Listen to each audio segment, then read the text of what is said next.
यदि उसका ध्येय युद्ध हुआ तो करने दो। भरत हमारा महाराज है और राजा पर अस्त्र उठाना अधर्म है। तो यह अधर्म करने के लिए भी सज्ज हूं मैं भैया। यदि भरत शत्रु बनकर आया ना, तो आपकी सुरक्षा में उस पर शस्त्र उठाने के लिए तनिक भी संकोच नहीं करूंगा मैं भैया। लक्ष्मण,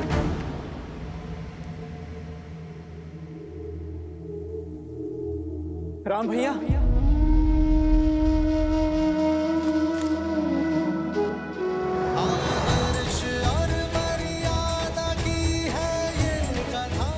भरत, राम भैया,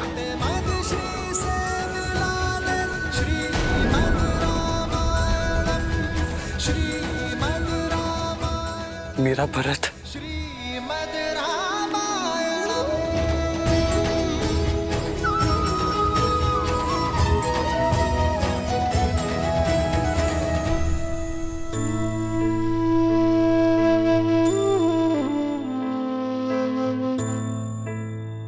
हमारा अयोध्या का महाराजा भरत। आप महाराज मत कहिए भैया।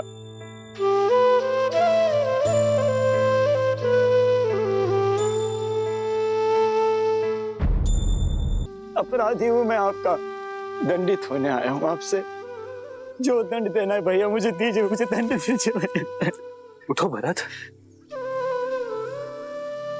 हृदय में बसने वाले चरणों में नहीं बैठा करते।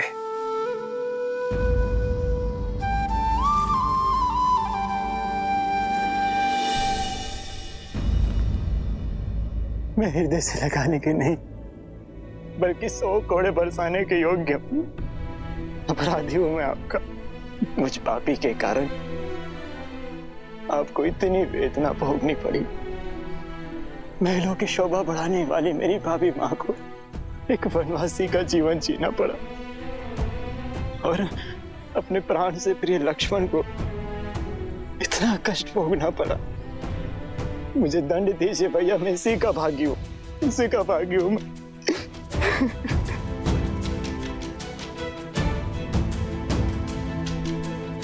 भरत भैया, बचपन से आपने सदैव मुझे अपने साथ रखा, कभी मुझे अकेला नहीं छोड़ा। सदैव हर निर्णय में मुझे अपने साथ सम्मिलित किया। एक वृक्ष बनकर मुझे सदैव अपनी छाया में रखा। इस बार बिना मुझे सम्मिलित किए अपनी छाया से दूर कर अकेला छोड़ा है अपने भरत को, अकेला छोड़ा है भैया। भरत,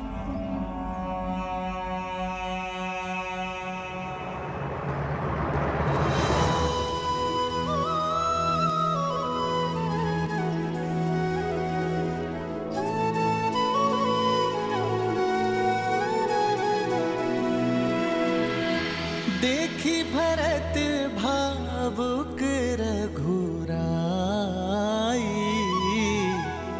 ब्रात मिलन की घड़ी है आई।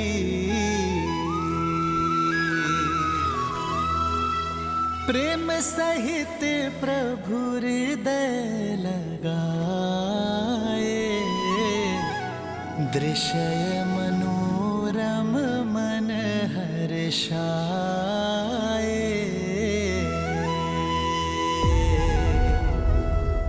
विश्वास नहीं होता, भिन्न भिन्न गर्भ से जन्म लेने वाले भाइयों के बीच इतना प्रेम। भाई एक दूसरे के पूरक होते हैं देवी। जैसे नारायण अपने शेषनाग के बिना, अपने सुदर्शन चक्र के बिना, अपने शंख के बिना अधूरे हैं, उसी प्रकार नारायण रूपी श्री राम भी अपने शेषनाग रूपी लक्ष्मण के बिना, सुदर्शन रूपी शत्रुघ्न के बिना, शंख रूपी भरत के बिना अधूरे हैं। भविष्य में जब जब संसार में प्रेम और धर्म का महत्व कम होगा, तब तब ये संसार इन चारों भाइयों के परस्पर प्रेम और समर्पण को सदैव स्मरण करेगा।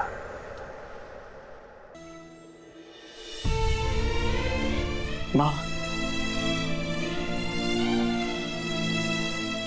कितना अभागा हूं मैं।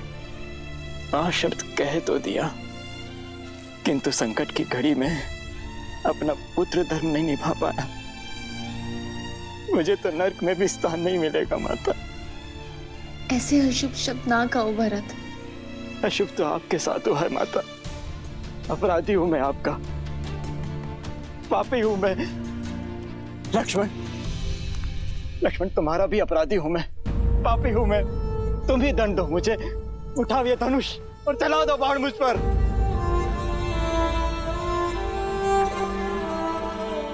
कर दो मुझे दुष्टा कैकई के पुत्र होने की ग्लानि से मुक्त।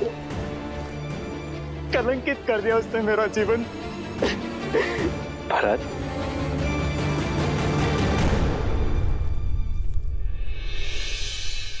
मेरी माता कैकई के लिए अपशब्द मत कहना। रघुकुल में स्त्री के सम्मान का पाठ पढ़ाया जाता है, उन्हें कलंकित करने का नहीं। और माता कैकई केवल एक स्त्री नहीं है, हमारी माता है।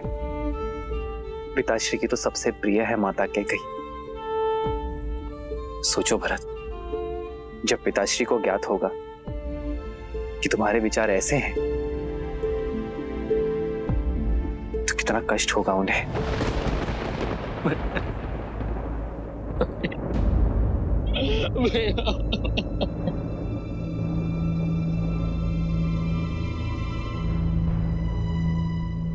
भरत, क्या हुआ भरत? मैं हूं ना यहां तुम्हारे पास, अपने भरत के पास। शत्रुघ्न, तुम दोनों को ऐसे विलाप करता देख मेरे मन में अनगिनत कुशंकाएं जन्म ले रही हैं। और तुम दोनों यहां अकस्मात कैसे चले आए? अयोध्या में सब कुछ कुशल मंगल है ना भरत? और पिताश्री कैसे हैं? पिताश्री तो ठीक है ना? उन्हें छोड़कर कैसे आ गए तुम दोनों? पिताश्री, पिताश्री। उत्तर दो भरत, मेरी बात का उत्तर।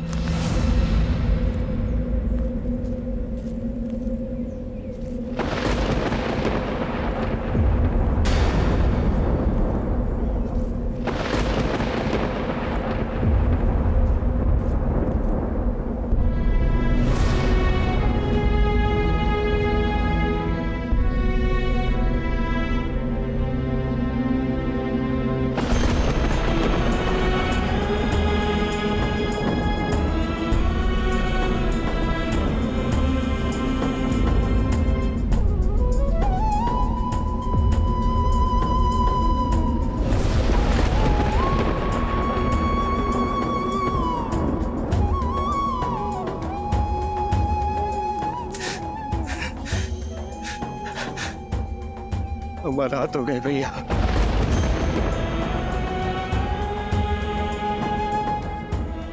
हमारा हाथ हो गए।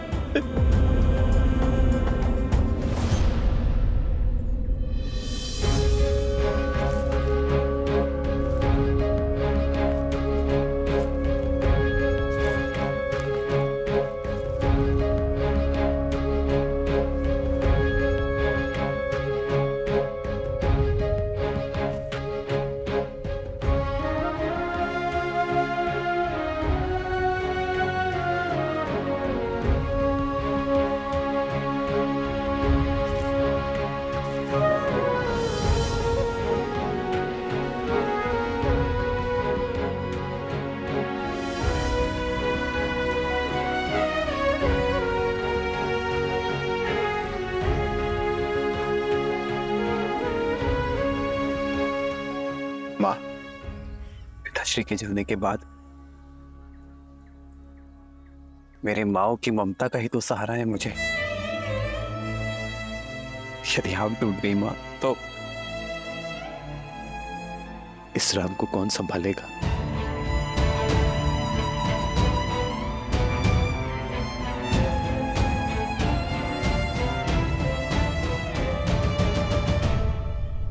कैकेयी मां नहीं आई?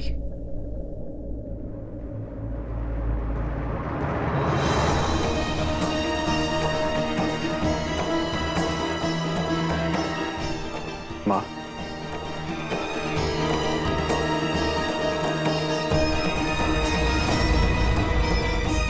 माँ होने का स्थान और सम्मान दोनों खो चुकी हूं मैं। मुझ जैसी कुमाता के चरण छूकर आपके भागी मत बनो राम। स्वर्ग जैसी अयोध्या में ईर्ष्या का बीज खोला है मैंने। प्राणों से अधिक प्रेम करने वाले पति के प्राण लिए हैं मैंने।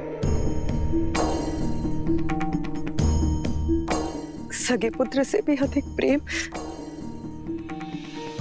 और सम्मान करने वाले पुत्र को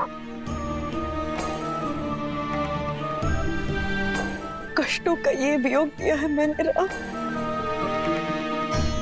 मैं तो तुमसे क्षमा मांगने योग्य भी नहीं हूं राम। क्षमा मांगने योग्य भी नहीं हूं राम। ऐसा मत कहिए मां। क्षत्रानी हैं आप। अस्त्र को अग्नि में तपाकर अकाट्य बनाया जाता है, स्वर्ण को तपाकर कुंदन बनाया जाता है।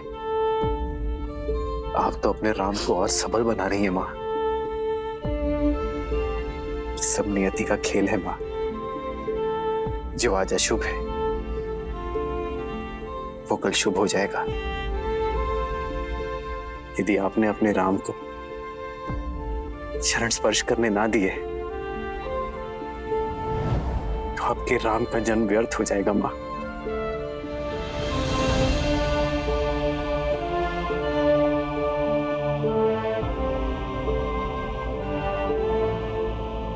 इस जन्म में तो मेरे पाप के दंड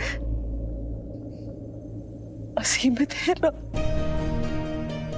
कभी भी किसी पुत्र को मुझ जैसी माता न मिले, किंतु प्रभु से यही प्रार्थना होगी कि हर जन्म में मुझे तुम जैसा पुत्र ही मिले मेरा राम।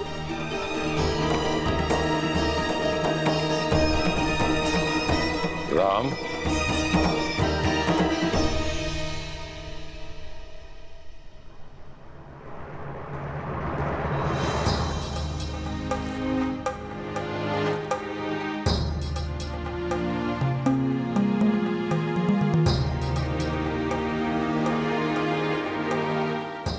जो बीत गया उस पर शोक नहीं करते राम। शोक जितना बड़ा है उससे कहीं बड़ा दायित्व भी है। महाराज दशरथ के ज्येष्ठ पुत्र होने के नाते पिंडदान और अस्थि विसर्जन करो।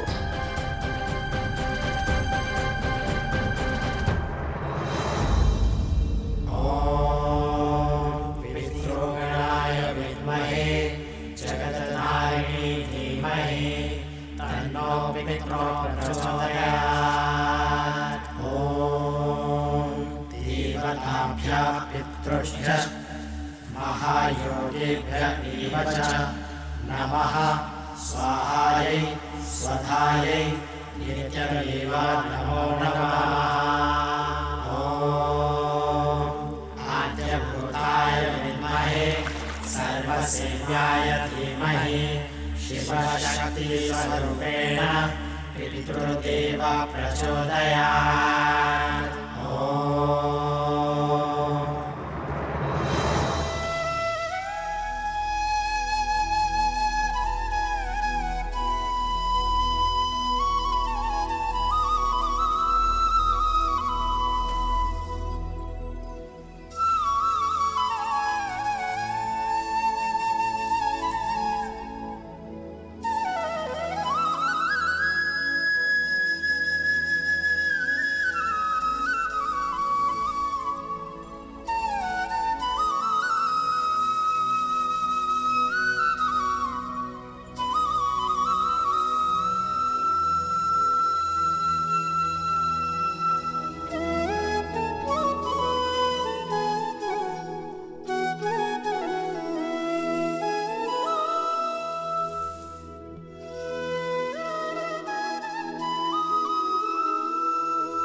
अपना ध्यान रखना।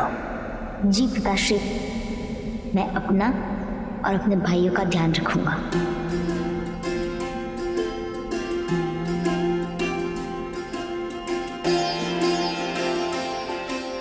हमारे पिताश्री साक्षात धर्म थे और धर्म कभी संसार से नहीं जाता। तो हम सब में अंश बनकर, अयोध्या का मान बनकर, रघुकुल की रीत बनकर महाराज दशरथ की अंतिम संस्कार की अंतिम क्रिया समाप्त हुई। पंच तत्वों से बना हुआ शरीर पंच तत्वों में विलीन हो गया। जीवन का यही परम सत्य है और इसे स्वीकार करो पुत्र, और अपने पिता के सपनों को और उनकी मर्यादाओं को साकार करो।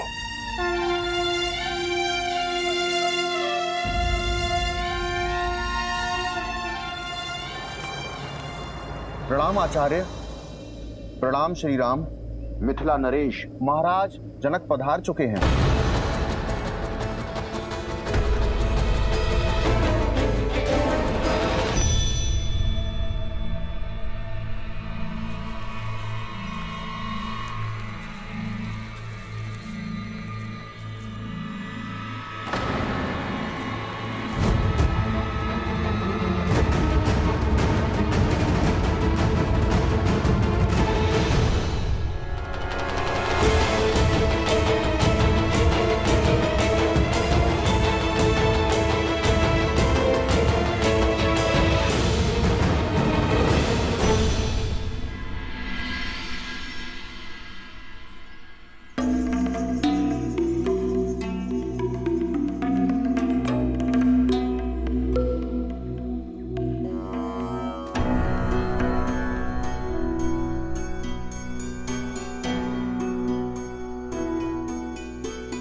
महाराज दशरथ के ध्यान से जितनी विचलित अयोध्या है, उतनी ही शोकाकुल मिथिला भी। महाराज की धर्मपरायणता, उनका शौर्य, उनकी नीतिबद्धता युगों युगों तक स्मरण की जाएगी। अयोध्या और मिथिला को गौरवान्वित करेगी।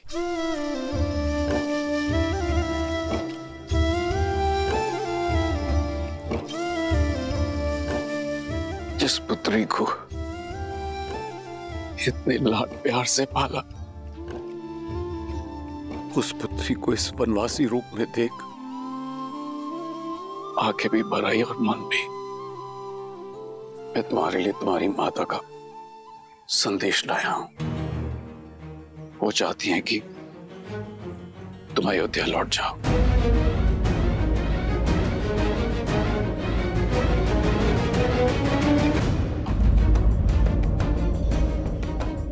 और वहां अपनी बहनों के साथ महल में रहो, यहां वन में नहीं।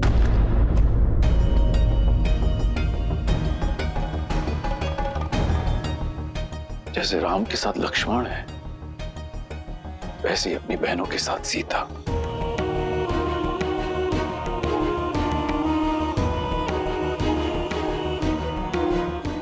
राम, माता सुनैना ने आपसे प्रार्थना की है। महाराज जनक, मेरे साथ वन का कष्ट भोगना सीता की अपनी इच्छा थी और मैं उस इच्छा का सम्मान करता हूं। किंतु आज यदि सीता अयोध्या लौटना चाहे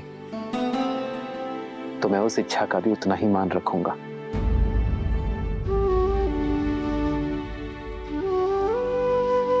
पुत्री, अब तो श्री राम की भी सहमति है। तुम साथ चलोगी ना पुत्री? एक पिता की विनती है। पिता के निश्चल प्रेम को और पति के समर्पण को कोई स्त्री नहीं नकार सकती पिताश्री। परंतु क्षमा चाहती हूँ पिताश्री। माता से कहिएगा यदि ये प्रस्ताव जानकी के सामने आता तो उनकी पुत्री कभी मना नहीं करती, किंतु ये प्रस्ताव श्री राम की धर्मपत्नी अयोध्या की कुलवधू के सामने आया है, जिसका धर्म कहता है कि इस विषय में श्री राम का आदेश भी ना मानो।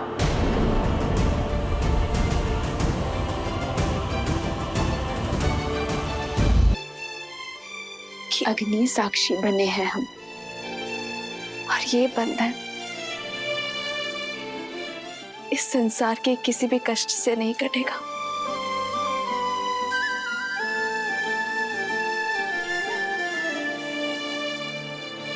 पुत्री, तुम्हारा ये समर्पण स्त्री जाति के लिए एक उदाहरण स्थापित करेगा। सुख तो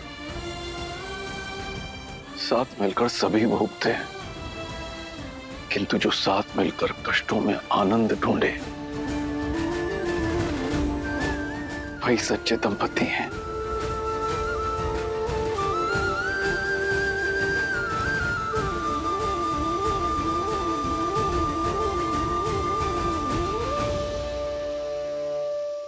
क्या करूं पिताश्री,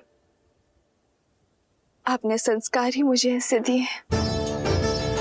आपके संस्कारों का अंकुर ही तो मेरे व्यक्तित्व का वृक्ष है पिताश्री।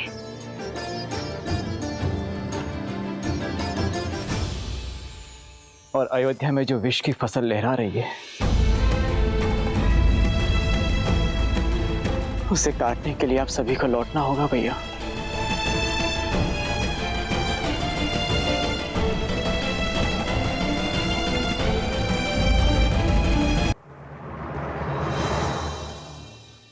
उसे काटने के लिए आप सभी को लौटना होगा भैया। मेरे श्री राम और माता सीता का स्थान महल में है, यहाँ वन में नहीं भैया। मेरी विनती स्वीकार मत कीजिए, मेरे साथ अयोध्या लौट चलिए भैया। तो रघुकुल का एक पुत्र दूसरे पुत्र से कह रहा है कि वो रघुकुल की मर्यादा का त्याग कर दे, पिताश्री के वचनों का उल्लंघन कर दे। क्या ये उचित है भरत? आपका यहाँ वन में कष्ट भोगना उससे अधिक अनुचित इस संसार में और कुछ नहीं होगा भैया। आप चाहे कितना ही प्रयास क्यों ना कर ले, किंतु मैं आपके बिना नहीं जाऊंगा।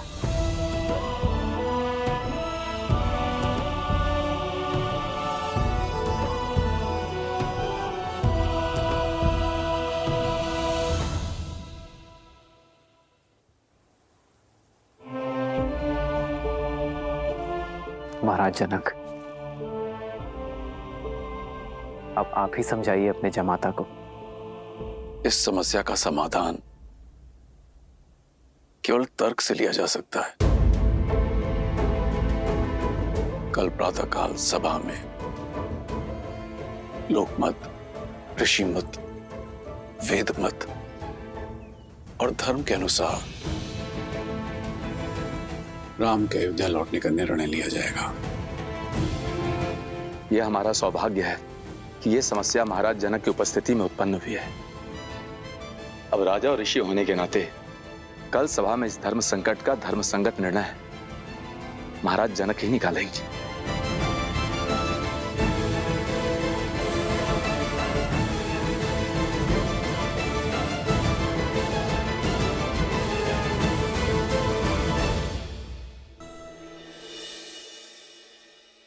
वचन दीजिए मुझे मां, वचन दीजिए मुझे कि कल सभा में आप मेरा पक्ष लेंगी, राम भैया को अयोध्या वापस चलने के लिए कहेंगी। पिता की छाया के जाने के बाद पिता समान राम भैया की छाया से मुझे वंचित नहीं करेंगी मां, वचन दीजिए मुझे। मुझसे अधिक राम को तुम जानते हो, फिर भी हट कर रहे हो, भूल रहे हो कि मेरी हर बात की नीति संगत काट होगी उसके पास। जानता हूं माँ, किंतु राम भैया को अपने साथ ले जाने का प्रयास अंत तक करूंगा मैं, अंत तक करूंगा मैं।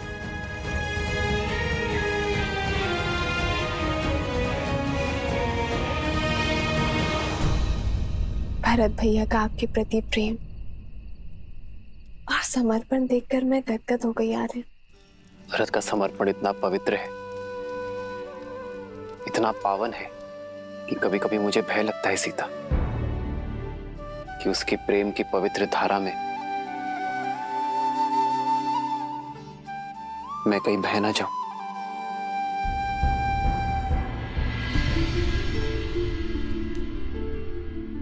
गुरुदेव, मैं तो अपने श्री राम का एक तुच्छ दास हूं, और दास अपने स्वामी से आग्रह कर सकते हैं,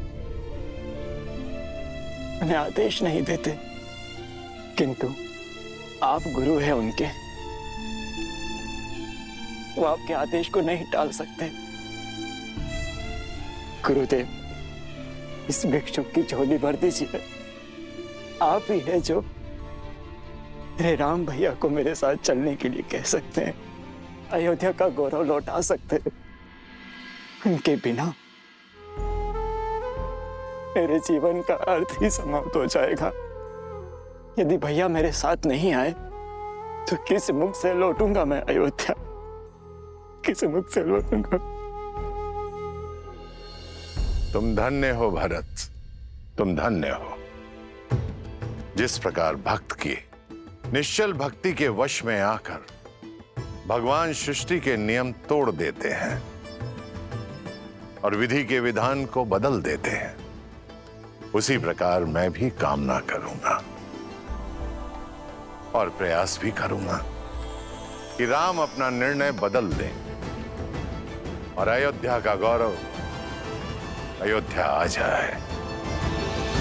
देवी, कल चित्रकूट में होने वाली सभा किसी एक समस्या के निवारण हेतु नहीं होगी, अपितु युगों युगों तक न्याय, धर्म, नीति, मर्यादा, प्रेम और त्याग को परिभाषित करेगी, संसार को संबंधों की गरिमा सिखाएगी। किंतु धर्म और कर्तव्य के इस महासमर में जनक किसका पक्ष लेंगे महादेव? उचित और अनुचित के बीच चयन करना तो बहुत सरल है, किंतु यहाँ तो हर कोई अपने अपने दृष्टिकोण से उचित है। दृष्टिकोण, दृष्टिकोण ही इस कथा को महागाथा बनाएगा देवी। अब तक संसार ने केवल यही देखा कि अपनों से ही पद, प्रतिष्ठा और सिंहासन के लिए लड़ते आए हैं, परंतु मानव इतिहास में ऐसा पहली बार होगा जब हर कोई राज सिंहासन त्यागने के लिए सज्ज होगा, उनके लिए जिनसे वो प्रेम करता है। आप देखिएगा देवी, कल की ये सभा आने वाली पीढ़ियों के लिए आदर्श जीवन जीने का मार्ग प्रशस्त करेगी।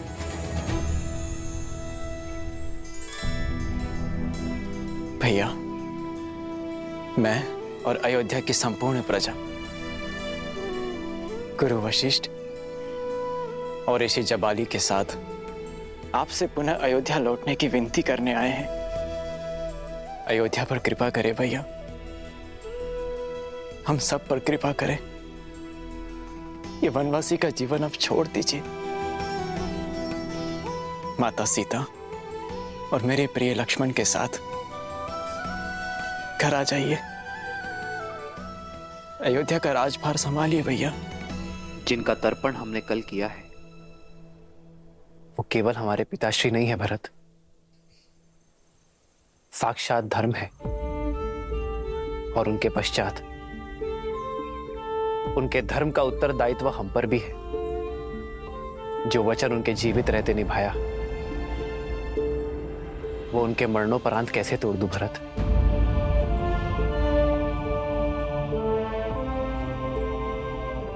रघुकुल रीत की बेड़ियों से केवल मैं नहीं, तुम भी बंधे हो। जाओ भरत, अयोध्या का राज सिंहासन तुम्हारी प्रतीक्षा कर रहा है। भैया, प्रतीक्षा तो केवल आपकी है उस सिंहासन को। मैं तो केवल परीक्षा दे रहा हूं। जिस गर्भ से जन्म लिया उस पर आरोप लगाना पाप है, किंतु जो महारानी कैकेयी ने किया वो महापाप है। और उनके अपराध का दंड हम सब क्यों भोगे? हम सब क्यों अपने राजा राम की छत्र छाया से वंचित रहे? उचित कह रहे हैं कुमार भरत।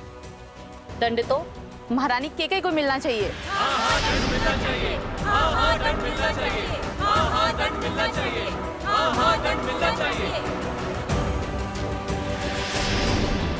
अवश्य ही हमारे दिवंगत पिता धर्म के सूर्य थे, किंतु ग्रहण का दोष तो सूर्य पर भी लगता है भैया। और उस ग्रहण को मिटाने आपको स्वयं सूर्य बनकर अयोध्या आना होगा भैया। मैं संपूर्ण तैयारी के साथ आया हूं। गुरु वशिष्ठ आपका राज्यारोहण करने के लिए सज्ज हैं और हम सबके नेत्र बस आपके निर्णय पर टिके हैं।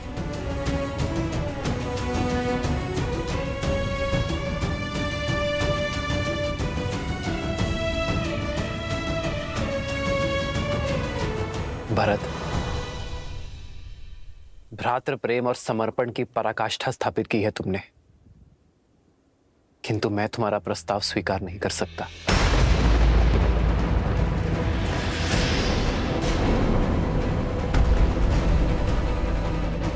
एक वचन मैं निभा रहा हूं, तो दूसरा वचन तुम निभाओ भरत। अयोध्या की सेवा करो।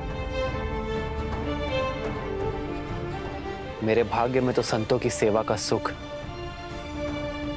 और असुरों के आतंक का अंत करना है। मेरा मार्गदर्शक तो स्वयं धर्म है और मैं उसी के दिखाए पथ पर चलूंगा।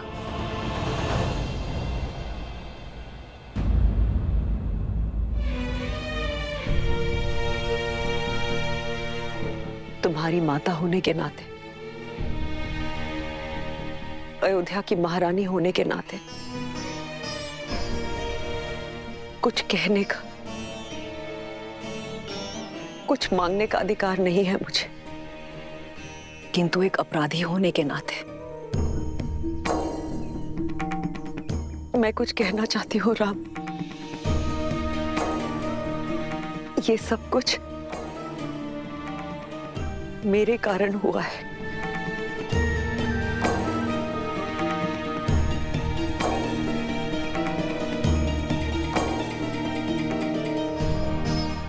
तुम्हारे पिताश्री से वचन मांगने वाली मैं थी। आज तुम तीनों वन में हो, मेरे कारण। आज मैं कैकेयी अपने पुत्र राम को हर वचन से मुक्त करती हूं। आज मैं अपने सारे वचन वापस लेती हूँ राम। हमारे साथ अयोध्या वापस चलो राम, हमारे साथ अयोध्या वापस चलो।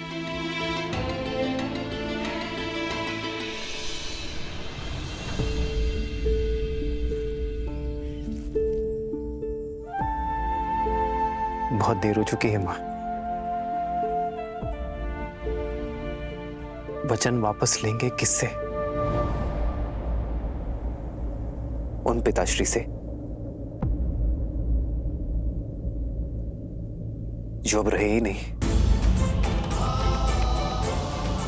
ये अधिकार भी केवल उन्हीं के पास था मां। मेरे अधिकार में तो केवल उनकी इच्छा का पालन करना है। आप ही बताइए मां, अयोध्या लौटकर मैं रघुकुल की रीत को धूमिल कैसे कर सकता हूं? किस राजा के वचन की बात कर रहे हो तुम राम? एक राजा के लिए राजधर्म ही सर्वोपरि होता है राम। तुम्हारे पिता महाराज दशरथ अपने अंतिम समय में एक स्त्री के मोह में आकर अपनी मति गंवा चुके थे। बुद्धि भ्रष्ट हो गई थी उनकी। उनके वचन को महत्व नहीं दिया जा सकता। ऋषि जबाली, आप भूल रहे कि महाराज दशरथ मेरे पिता भी हैं। आपका सम्मान करने का यह अर्थ नहीं कि मैं अपने पिताश्री के लिए अपमान सहूंगा। मेघों का काम है धरा पर अमृत बरसाना, और कई बार अतिवृष्टि हो जाने पर मेघों का दिया जल आकाश में उछाला नहीं जाता, उन्हें स्वीकार किया जाता है ऋषि जबाली। जिनके धर्म और नीति परायणता की सौगंध स्वयं देवता भी खाते हैं, उनके प्रजा और पुत्र होने के नाते मैं उनके वचन को लज्जित नहीं करूंगा, अपना कर्तव्य निभाऊंगा। पुत्र धर्म की नहीं, राज्य धर्म की बात करो कुमार। अयोध्या को तुम्हारी आवश्यकता है, तुम्हारी प्रजा को तुम्हारी आस है। वचन निभाने की नीति के बदले अपनी प्रजा को आहुति मत दो। वचन से बड़ा राज्य होता है। राज्य, वचन से बड़ा यदि राज्य है तो उन पितामह हरिश्चंद्र को देव मानकर क्यों पूजा जाता है ऋषि जबाली, जिन्होंने अपना वचन निभाने के लिए अपना राज्य, अपनी पत्नी, यहां तक कि अपने पुत्र का भी त्याग कर दिया। उन्होंने काशी के शमशान में चिताओं के लिए लकड़ियां इकट्ठा करने का कार्य किया जिन्होंने, वो राजा ही क्या ऋषि जबाली, जो अपने मुख से निकले शब्दों का मोल ना समझे। यथा राजा तथा प्रजा, प्रजा राजा के पदचिन्हों पर चलती है ऋषि जबाली। यदि मैंने अपना धर्म न निभाया तो कल अयोध्या की प्रजा भी अधर्म के पथ पर चल निकलेगी। अपने वंश के लिए तुम्हारा समर्पण अविश्वसनीय है। राजा हरिश्चंद्र ने भी अपना दिया हुआ वचन निभाया था, अपने पिता का नहीं। वचन महाराज दशरथ ने दिए, तुमने नहीं। सच्चा धर्म प्रजा की इच्छा में है और उन्हें केवल राम चाहिए। अब किसे चुनोगे, राम, धर्म या अधर्म? ऋषि जबाली उचित कह रहे हैं, लौट जाइए राम। श्री राम को अयोध्या लौटना ही चाहिए। लौटना चाहिए।